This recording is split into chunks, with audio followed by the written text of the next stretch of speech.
Hello students. अभी तक हमने C plus plus programming language में समझा था सी प्लस प्लस का इंट्रोडक्टिव पार्ट, जिसमें हमने समझा है कि C plus plus programming language के फीचर्स क्या हैं, ये सी लैंग्वेज से किस तरीके से डिफरेंट है और इनमें सिमिलैरिटीज भी क्या है। हमने ये भी जाना था कि ऑब्जेक्ट ओरिएंटेड प्रोग्रामिंग लैंग्वेज आखिर क्या होता है। फिर हमने बेसिक सिंटेक्स जाना था हमारे सी प्लस प्लस प्रोग्राम का। उसके बाद हमने कुछ टोकन्स पढ़े थे, जिसमें हमने कीवर्ड्स पढ़े थे, आइडेंटिफायर्स पढ़े थे, स्ट्रिंग पढ़ा, स्पेशल कैरेक्टर्स, ऑपरेटर्स। उसके बाद हमने वेरिएबल्स और डेटा टाइप समझते हुए हम बेसिक इनपुट आउटपुट ऑब्जेक्ट्स हम जो यूज करते हैं C plus plus programming language में उसे पढ़ा था। उसके बाद हमने एक न्यू टॉपिक स्टार्ट करा था ऑपरेटर्स, जिसमें हमने एक शॉर्ट में हमने एक रिकैप करा था जो हमारे सी के ऑपरेटर्स हैं जो सी प्लस प्लस में भी इंक्लूडेड रहते हैं, जिसमें हमने तीन टाइप के depending on their number of operands हमने यूनरी, बाइनरी और टर्नरी ऑपरेटर देखा था। अब हम यहाँ पर आज कुछ ऐसे ऑपरेटर्स का डिस्कशन करने वाले हैं जो C++ में हैं लेकिन शायद C में नहीं है। इनमें से कुछ ऑपरेटर्स C में हैं लेकिन उनका यूज हमें इतना ज्यादा नहीं पड़ता है C में, क्योंकि हमने जो स्ट्रक्चर्स के टाइम पर उन ऑपरेटर्स को यूज करा तो हम उसके पीछे का रीजन समझ नहीं पाए थे। सो हम यहाँ पर सबसे पहला ऑपरेटर जो समझेंगे C++ का वो है हमारा कुछ इस प्रकार। इस ऑपरेटर का हम यूज करते हैं हमारे स्ट्रक्चर के अंदर के, क्लास के अंदर के वेरिएबल्स को एक्सेस करने के लिए। इस ऑपरेटर को हम इस तरीके से यूज करते हैं, काउट emp फॉर एग्जाम्पल हमारी एक क्लास है, उसका हम एक वेरिएबल एक्सेस कर रहे हैं फर्स्ट नेम नाम का। सो लेट्स सपोज कि हमारे पास एक क्लास थी emp नाम की,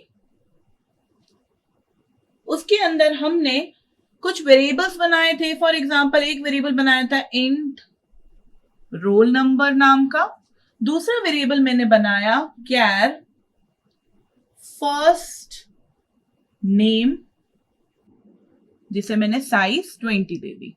उसके बाद बहुत सारे वेरिएबल्स बनाए हैं, फंक्शंस भी बनाए हैं हमने। अगर मुझे इस पर्टिकुलर क्लास का ये वाला वेरिएबल एक्सेस करना है तो उसके लिए मुझे इस ऑपरेटर का यूज करना पड़ेगा, और इस डायरेक्शन ऑपरेटर के थ्रू मैं यहाँ पर क्लास का नाम लिखूंगी, ऑपरेटर करूंगी, फिर उसके बाद हमारे वेरिएबल का नाम। यही प्रोसेस हम स्ट्रक्चर के वेरिएबल्स को भी यूज करने के लिए कर सकते हैं। दूसरा ऑपरेटर जो होता है हमारे पास वो होता है कास्ट ऑपरेटर। कास्ट ऑपरेटर का वर्क क्या होता है, किसी भी टाइप का डेटा टाइप जो है हमारे पास, कोई एक डेटा टाइप है, उसे अगर हमें दूसरे डेटा टाइप में कन्वर्ट करना है तो हम कास्ट ऑपरेटर के थ्रू कर सकते हैं।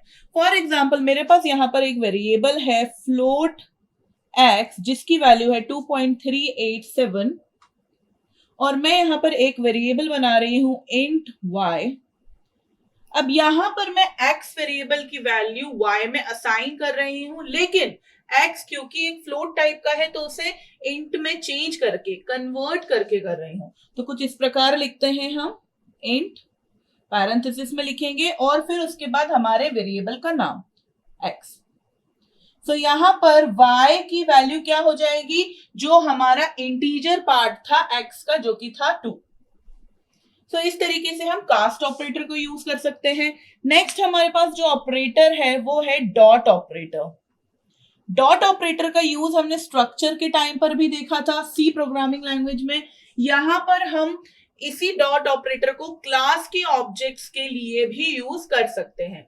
स्ट्रक्चर के टाइम पर हमने क्या समझा था कि स्ट्रक्चर के जो वेरिएबल्स हैं उनको हम डॉट ऑपरेटर के थ्रू एक्सेस करते थे। कुछ इस प्रकार से हम लिखते थे, अगर हमारे पास कोई स्ट्रक्चर है जिसका नाम है स्टूडेंट और उस स्टूडेंट स्ट्रक्चर का मेरे को यूज करना है रोल नंबर वेरिएबल, तो डॉट रोल नंबर। फाइन। अब यहाँ पे स्टूडेंट हमारा जो होता था वो बेसिकली यहाँ पे स्ट्रक्चर का नाम था, और डॉट ऑपरेटर यूज कर रहा है और हमने यहाँ पे वेरिएबल यूज करा। लेकिन इसमें जब हम डॉट ऑपरेटर यूज करते थे, क्योंकि जो हमारे स्ट्रक्चर का नाम होता था उसके खुद के कुछ पर्सनल वेरिएबल्स बनते थे। फॉर एग्जाम्पल हम लिखते थे स्ट्रक्ट स्टूडेंट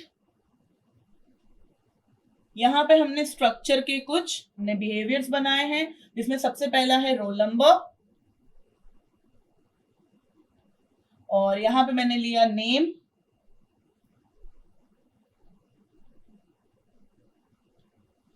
और यहां पर हमने बनाया S1 जो कि है एक स्ट्रक्चर का वेरिएबल। तो हमें अगर यहाँ पे डॉट ऑपरेटर के थ्रू यूज करना रहता था तो हम ऐसा लिखते थे S1 dot roll number, right, अगर हमें कुछ प्रिंटएफ कराना है। सिमिलरली हम डॉट ऑपरेटर का यूज क्लास के साथ भी कर सकते हैं, जैसे हमने यहाँ पर EMP हमारा जो क्लास था उसके साथ में हमने उसके वेरिएबल का यूज करा, वही हम ऑब्जेक्ट के साथ में भी यूज कर सकते हैं। सिंपली हम लिखेंगे सी आउट, अगर हमें प्रिंट करानी है वैल्यू, अगर प्रिंट नहीं करानी है, हमें कहीं वैल्यू असाइन करनी है, तो भी हम उसमें इक्वल्स टू करके लिख सकते हैं EMP डॉट फर्स्ट नेम। तो आप एक्सेस करने के लिए ये स्ट्रेटेजी भी अपना सकते हैं और ये स्ट्रेटेजी भी अपना सकते हैं, दोनों अलाउड है।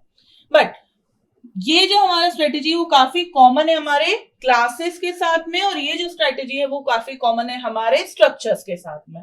नाउ अगर मुझे वैल्यू असाइन करनी है, फॉर एग्जांपल मुझे रोल नंबर की वैल्यू असाइन करनी है किसी और वेरिएबल में, enum नाम के वेरिएबल में, तो enum equals to EMP dot roll number.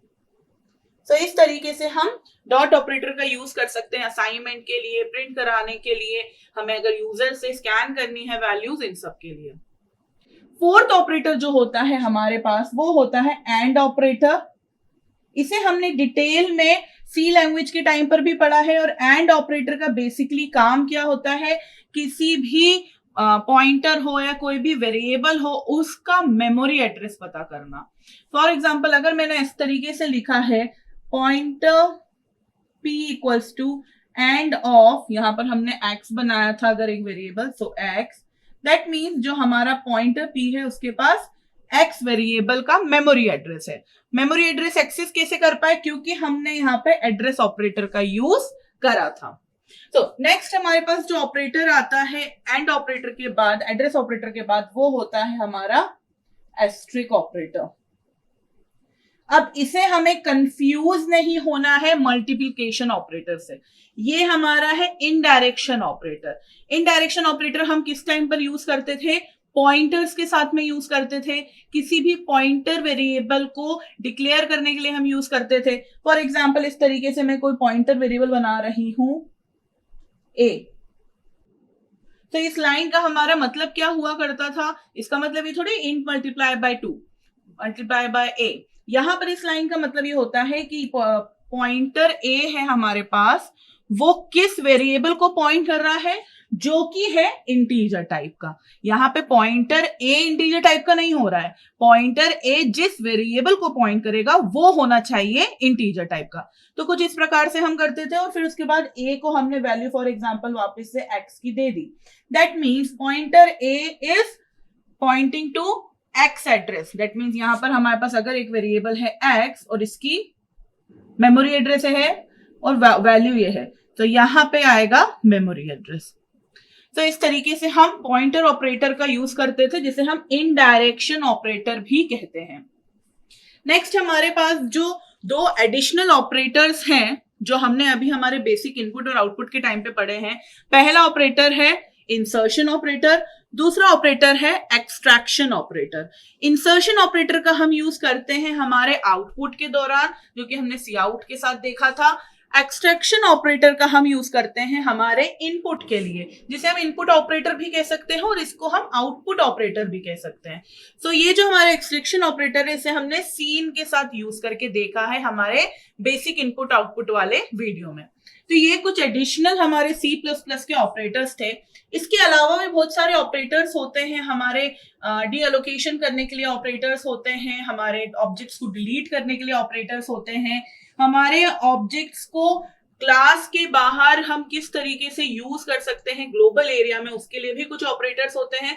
तो जब हम उन कॉन्सेप्ट्स को पढ़ेंगे, हम क्लास को पढ़ेंगे, ऑब्जेक्ट को पढ़ेंगे, उस टाइम पर हम उन एडिशनल ऑपरेटर्स को जो C के अलावा C++ में है, हम फिर से वहां पर उस पर फोकस करेंगे।